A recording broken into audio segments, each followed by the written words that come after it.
Jesus Christ. The movie begins by introducing us to Ray and Alan, two friends who have just arrived directly from the Arctic in Norway. They're there to film an adventure show, an exciting project in which Ray will serve as the host, and Alan, his loyal friend, will direct. After a brief wait at the airport, a van shows up, ready to take them on a new journey.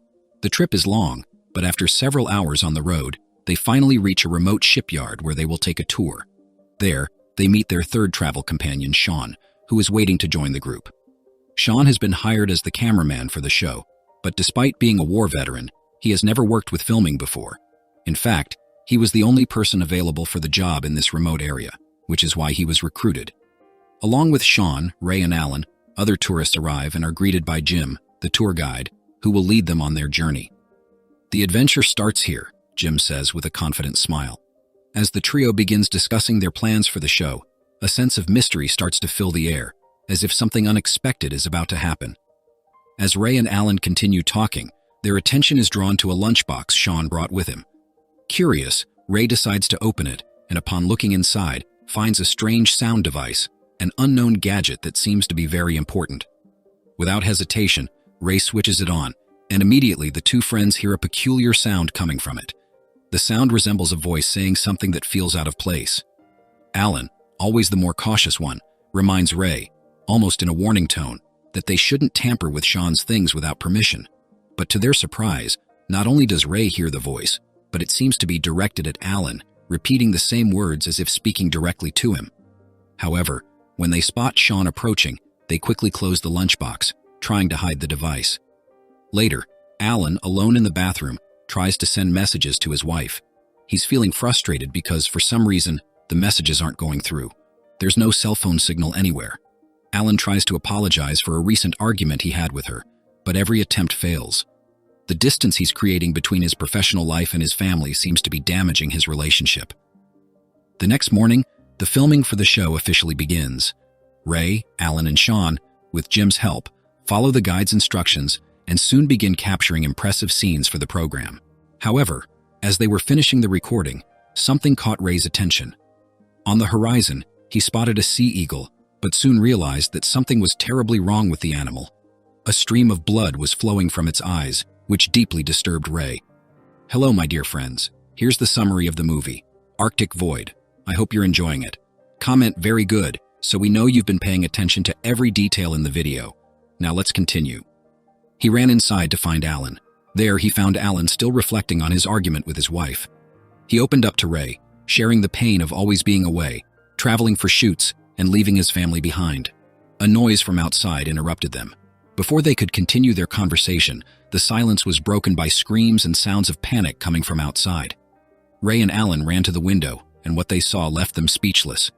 A marine mammal was brutally attacking and killing its own pup. The violence of the scene was indescribable. First, the eagle, with blood pouring from its eyes, and now this. Something was clearly wrong in that place. Trying to lighten the mood, Jim suggested that everyone eat whale meat that he had hunted.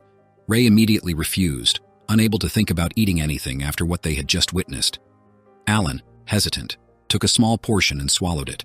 As soon as he did, he felt his stomach churn, and pale, he ran to the side of the boat, vomiting everything. Ray followed him while Sean kept filming, his expression strange. Suddenly, something even more bizarre happened. Birds and people began to disappear, their forms vanishing into the air. Sean froze, incredulous at what he had just witnessed. Where did everyone go? He murmured, unable to understand how it had happened so quickly. Ray and Alan, completely stunned, ran back outside, but the scene left them even more shocked. There was no one. Only their belongings were scattered on the ground. The place was deserted, as if the people had vanished into thin air. Confused and desperate, they began searching the area, calling out for anyone, but there was no sign of life. The group seemed to have evaporated. Disoriented, they looked at Sean, asking if he knew what was happening. He shrugged, as lost as they were. I don't know, he said. It happened so fast. Sean then grabbed his phone to try and ask for help, but soon realized that he also had no signal, just like everyone else. There was no coverage anywhere. At that moment, Alan began to feel something strange in his body. He touched his lips and realized that blood was dripping from his mouth. Alan's confusion grew. Ray, trying to make sense of the situation, ran to the ship's main cabin to try and contact someone using the radio. But when he turned it on, he discovered that the radio was completely dead, unresponsive. Frustrated, he grabbed the binoculars and began scanning the area, hoping to see something that would explain what was happening. Looking through the binoculars, Ray saw something strange. Not far from there was a small town. Everything seemed deserted, with empty houses and no signs of life. He called Sean and Alan over, showing them what he saw. "Do you see this?" he asked incredulously. "There's a town there, but where is everyone?" Fear took hold of them. The town looked like it had been abandoned for a long time. They decided they needed to go there. While preparing, Alan found a cell phone on the ground, seemingly left by one of the missing tourists. Ray, who was beside him, noticed something strange. Alan had a deep cut on his face, one he hadn't even noticed until then. Worried, Ray helped him clean and tend to the wound before they left. Once everything was ready, they set off for the town.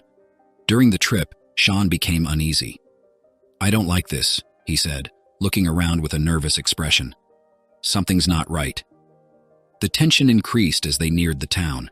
When they arrived, the scene was even stranger. The streets were empty, with no sign of life. The buildings appeared to have been abandoned for a long time. They made their way to an old building, and it was there that they heard a faint sound coming from one of the rooms. The three of them approached cautiously. Inside the room, they found a deer lying on the ground, injured and bleeding from the mouth, much like the animals they had seen before. Reality began to set in. First, the people had disappeared from the ship.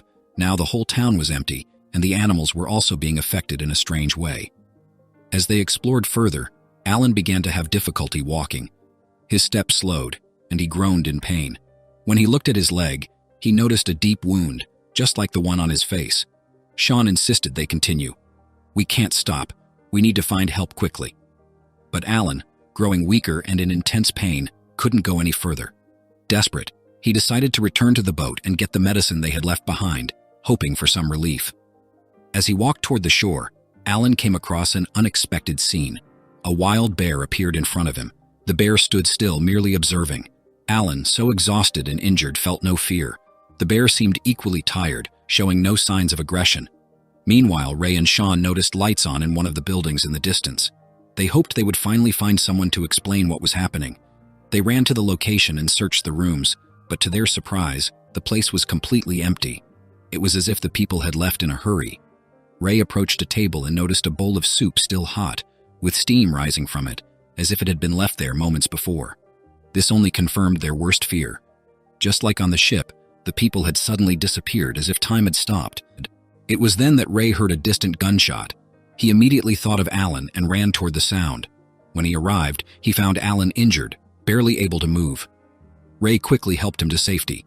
While Ray tried to take care of Alan, Sean, on the other hand, opened his box and took out the mysterious sound device again. He turned it on and started listening to it, as if he were drawn to that enigmatic sound. Until that moment, no one knew exactly what the device meant or why Sean insisted on listening to it, especially at such a critical time. There was something about that device that seemed to call to him, as if it were more important than anything happening around them. Meanwhile, Alan's condition continued to deteriorate.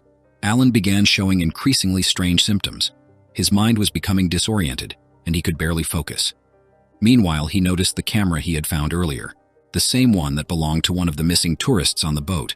He carefully picked it up, hoping it might provide some clue about what had happened to everyone. When he began reviewing the footage, he noticed something odd in the videos. There was a strange pattern, something that seemed to repeat, that could explain the mysterious disappearances. His heart raced as he realized he might have found a crucial clue. He wanted to show Ray immediately, but before he could do so, Sean entered the room. Ray didn't hesitate to tell Sean they needed to leave the city as quickly as possible and return to the boat. However, Sean didn't seem to share the same idea. "It's too late to go back now," he said, shaking his head in denial. "It'll take too long to get there, and we're running out of fuel." There was no more time to lose.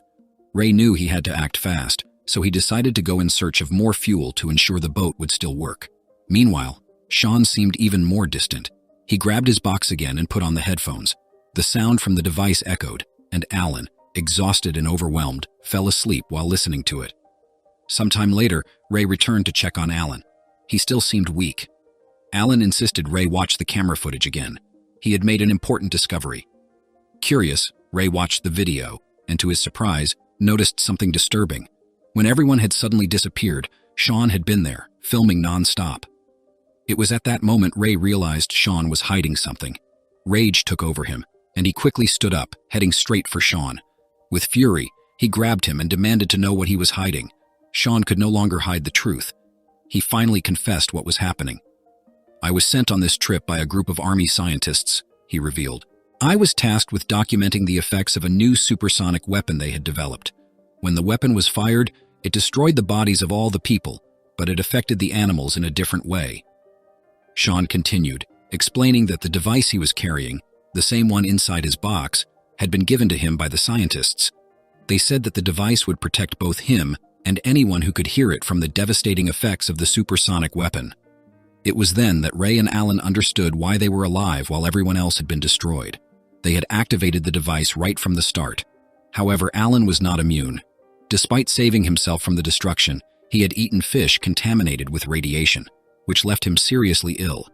The reality was clear. The animals in the area were equally affected, with their aggression increasing due to the contamination. Sean explained that, although the device could protect them from the weapon's effects, it had no power to cure diseases, which meant it couldn't save Alan. He also revealed that the scientists had promised to rescue him, but the satellite phones they had been given were now useless. Ray was stunned. How could a government create such a devastating weapon and use it against innocent civilians? Ray explained what had happened, and Alan, aware that his time was running out, decided to record one final message for his family. In the video, he explained everything about the weapon, its effects, and what had happened to him. He handed the phone to Ray, asking him to send the recording after his death. With the pain of watching his friend fall apart, Ray knew he had to act quickly. He gathered all the evidence he could and placed it in a bag, throwing it into the sea, hoping that someone would eventually find it and learn the truth about what had happened. It was at that moment that Sean ran to him with alarming news. The army would come to get him in 30 minutes. Ray thought that maybe this was his chance. He ran to Alan and, with effort, managed to drag him to a nearby building, where Sean's rescue was scheduled to take place. Sean, realizing things were getting increasingly dangerous, suggested going ahead to talk to the army, hoping that by telling them about Ray and Alan, they might be helped. But when he met with the soldiers, Sean was shot before he could speak a word. At that moment, the truth became clear. The army didn't want any trace of the weapon's effects to survive. They were willing to eliminate anyone who knew what had really happened. Ray grabbed his rifle, preparing for whatever might come next. The phone rang. It was the army. They knew he was still alive and they wouldn't let him escape. And so the film ends. If you liked this movie, I highly recommend watching this other one. I'm sure you'll love it. See you there.